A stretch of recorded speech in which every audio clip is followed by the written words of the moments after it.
సద్గురు పోతులూరు వీరబ్రహ్మేంద్ర స్వామినే నమః.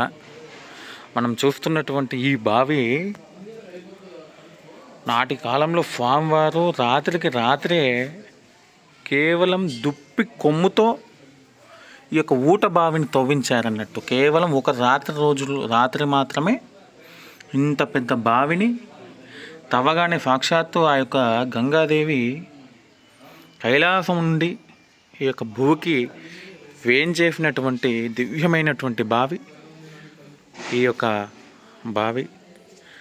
సాక్షాత్తు వీరబ్రహ్మేంద్ర స్వాముల వారు కేవలం ఒక రాత్రి వేళల్లో దుప్పి కొమ్ముతో తీయటం జరిగిందని చెప్తారు.